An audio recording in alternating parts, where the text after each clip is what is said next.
राजा जनक, सभी गुरुजनों, देश विदेश से आए सभी राजाओं का स्वागत करते हैं।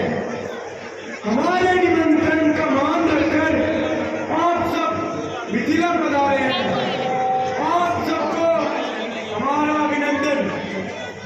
मंत्रीगण, हमारी प्रतिज्ञा सभी को ऊंचे स्वर में सुना दी जाए। जो आज्ञा महाराज।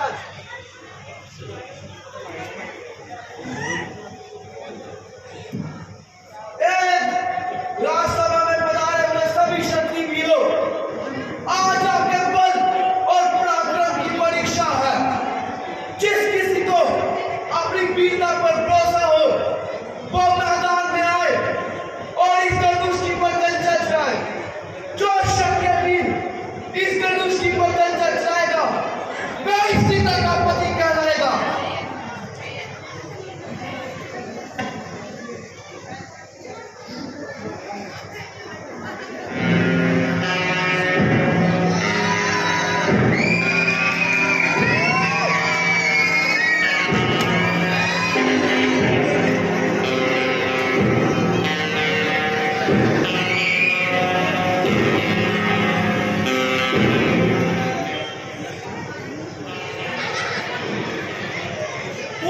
पुराने धनुष पर इतना गुमान है, भारी हुआ तो क्या हुआ, आखिर कमाल है। चाहूं तो एक कांचे ही तोड़ दूं इसे, किस बात पे उड़ाया सर पे आसमान है।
सबकी ताकत खत्म हुई, बैठे हैं सर झुकाए, सबकी हिम्मत खत्म हुई। अब देखिए कैसे चढ़ता है जिला कमान का। लो देख लो, सबकी हिम्मत खत्म हुई।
टुकड़े टुकड़े हो गए। लक्ष्मण, मुझे क्षमा करना भैया, मुझसे आपका अपमान सहा नहीं गया। आप यदि मुझे आज्ञा करें, मेरा राज्य के अपमानजनक शब्दों का उचित उत्तर दे सकूं। शांत शांत होकर अपने स्थान पे विराजो।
हम तो क्षत्रिय हैं, मनुष्य खेलना हमारा नित्य कर्म है। किसी बात की भी हद होती है। लगता है तुझे अपने जीवन से मोह नहीं रहा। हमें अपने जीवन से मोह है या नहीं, पर आपको इस पुराने धनुष से बड़ा हुआ दिखाई देता है, जिसके टूट जाने पर आप बच्चों की तरह दिल मिला रहे हैं। रघुवर ने इसे हाथ लगाया और यह टूट गया, इसमें उनका तो कोई दोष नहीं। लगता है कि तू अपनी माता को निपुती बनाना चाहता है। मैंने तो तुझे बालक समझकर अब तक जीवित छोड़ रखा था, और मैं आपको ब्राह्मण समझकर आपके ऊपर हाथ नहीं उठाना चाहता। सच अशिष्ट निरंकुश बालक, कदाचित तूने मुझे केवल एक वेद पाठी ब्राह्मण समझ रखा है। तू नहीं जानता मैं क्षत्रिय कुलनाशक, बाल ब्रह्मचारी, परम पराक्रमी वो परशुराम हूँ, जिसने कई बार इस पृथ्वी को अनेकों शत्रुओं से विहीन कर दिया। क्षत्रियों राजों का सकल नाश करके मैंने बार बार यह पृथ्वी ब्राह्मणों को दान कर दी है। इसी पर्चे से मैंने सहस्त्र बाहु की भुजाओं को काटा है। इसी पर्चे से मैंने बार बार शक्तियों का लहू पिया है, और आज तुम्हारे लहू से इस पर्चे की प्यास बुझाई जाएगी। आप मुझे ऐसे डरा रहे हैं जैसे एक बालक भूख मारकर पर्वत उड़ाने की बात कर रहा हो। विश्वामित्र, यदि सुतंग बालक की रक्षा चाहते हो तो इसे मेरी आंखों से दूर ले जाओ। आप आगे बंद कर दो प्रभु, मैं दिखाई नहीं दूंगा। हे विश्वामित्र, इसे हमारे क्रोध और पराक्रम की शक्ति बताओ। आप अपनी दुर्दशा स्वयं ही इतनी अच्छी सुना लेते हैं कि दूसरों की आवश्यकता ही नहीं पड़ती। आपने अपने पिता का कर्ज कैसे चुकाया, माता का घर एक वर्ष से कैसे काट दिया, सुनाइए सुनाइए अपने बापों की पूर्णता। बहुत हुआ, अब कोई मुझे दोष ना देना। आश्चर्य है कि मेरे कुठार के सामने आकर भी अब तक जीवित कैसे रहा ये। मुझे भी आश्चर्य है कि आप मेरे देव तुम्हें में जब मृत्यु दंड की बात कहकर आप मेरे वालों से बचे रहे। लक्ष्मण, बालक की बातों पर ध्यान ना दे। आपका अपराधी मैं हूँ। मेरे ही हाथों से ये धनुष भंग हुआ है। यदि दंड देना है मुझे दीजिए। तुम भी कुछ कम धूर्त नहीं हो। भगवान शिव का धनुष देकर हम यही ज्ञान सिखा रहे हो। उधर तेरा छोटा भाई तेरी ही समीपते से मेरा वंचित कर रहा है, और ये तू हमसे बड़ी अनुनय भी नहीं कर रहा है। मगर ये छल कपट और नहीं चल सकता। तुम समझते हो कि अपने आप को राम कहने से तुम परशुराम का भी सामना कर सकते हो, तो उठाओ शस्त्र और मेरे साथ युद्ध करो। मैं तुम्हें निहत्था नहीं मारूंगा, वीर उचित मृत्यु का अवसर दूंगा, और यदि युद्ध नहीं करोगे तो भाई समय तुम्हें अभी मार डालूंगा। प्रभु, यदि हमें कोई रणभूमि में ललकारे तो हम अवश्य लड़ेंगे, चाहे वह सब काल ही क्यों ना हो। परंतु हम गो, ब्राह्मण और स्त्री पर हाथ नहीं उठाते। ब्राह्मण तो हमारे लिए भूले हैं। फिर गुरु और सेवक के बीच में ये कैसे हो सकता है? भगवान, मेरा तो छोटा सा नाम है राम, परंतु आपका परशु समेत परशुराम। आपने अभी तक अपने राम को नहीं पहचाना, परंतु मैं तो आपकी प्रभुता को जानता हूँ। विप्रवंश की अस्प्रभुताएं अधम हुई तो मैं डरा। ये धनुष है, ये भगवान विष्णु का धनुष मेरे पास बरोबर रूप से पड़ा है। यदि इस विष्णु के इस बाण पर तुम संधान कर सको तो मेरा संदेह मिट जाएगा और मैं तुम्हें पहचान लूंगा। रघुनंदन, आप जानते हो ये दिव्य बाण खाली नहीं जाता। एक तो आप ब्राह्मण और दूसरे गुरु विश्वामित्र की बहन के पौत्र हो। ये बाण मैं आप पर नहीं छोड़ सकता। हे रघुनंदन, मेरी आवागमन शक्ति का विनाश न कीजिए। मैं कभी भी रात्रि को पृथ्वी पर नहीं रुकता। मुझे महेंद्र पर्वत जाने के लिए इस शक्ति की परम आवश्यकता है। आप इसके साथ हमारे पूज्य लोगों का नाश कर दो, जिससे नाश हो जाएगी हमारी कीर्ति, हमारा अहंकार और अहंकार है हमारा क्रोध।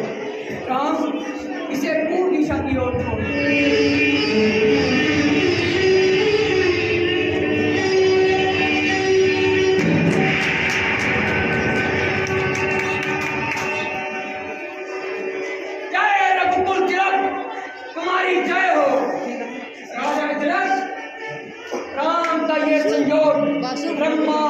शिव जी के आशीर्वाद से ही निश्चित हुआ है। आप बड़े धूमधाम से ये ब्याह जाओ, इसी में आप सभी का कल्याण है। जय रघुकुल तिलक, तुम्हारी जय हो।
दीदी